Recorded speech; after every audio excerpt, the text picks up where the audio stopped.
I'm literally such a camera nerd, so I have the a6400 here. My first job was actually at Best Buy back in 2011 when I was in high school, so we're going to make a little video and I'm going to show you some samples from this and then talk a little bit more about the differences between it and the G7X at the end. I actually started with the Sony a6000 before upgrading to the a6400 when it came out in 2019 because it has this flippy screen right here that the a6000 didn't. But if you're looking for another cheap alternative, definitely check out the a6000. So let's go ahead and take some sample photos with this so you can see how it performs. So we're just gonna start with this in auto and we're gonna pop open that flash and turn our camera on. And here's what we get straight out of camera on auto mode with the flash. But one thing that I've noticed on the G7X photos is they're a little bit darker, or what's called underexposed, and they have this slightly hazy quality, so I'm gonna make two adjustments to show you how to achieve that on the A6. The first thing that I'm gonna do is take it off of auto mode and change it to P, which is called program auto. That gives you a little bit more control. Once you're in program auto, I'm gonna press this function button and come over here to exposure comp and just bring that down to 0.7. It should start at 0. And this is what we get when we lower the exposure compensation to make it a little bit darker. Still doesn't have that kind of like hazy look in the highlights that look almost like film. So what we're gonna do is put on a diffusion filter. This one is from Moment. It's the Cinebloom 10%.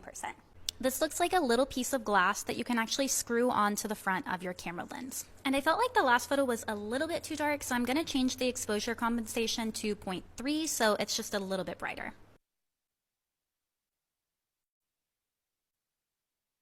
And here's what it looks like after those changes. I think this is much closer. As a reminder, this is what the photo looked like completely on auto. Here's what it looks like after I changed it to program auto and lowered the exposure. And then the final adjustment with the Cinebloom filter added. As you can see with a couple tweaks, you really can get a very similar look from this camera, the a6400, but this camera is so much more powerful than just that because it has what are called interchangeable lenses. So you can take these lenses off and change them out. So let's say you want to make like YouTube videos or you want to start getting more into photography, you can change the look of your photos by changing the lens. This gives you the ability to really grow into and improve your photography without having to buy a new camera. Also, something that the G7X Mark II is infamous for is its terrible autofocus. So quite often it'll hunt to find the focus point correctly. However, something Sony is famous for is its autofocus. So you're not gonna have to worry about that as much with this camera. Just to give you a little more context, these are all photos that I've taken with the a6000 or the a6400, minus I think this shoot right here, it's not with that.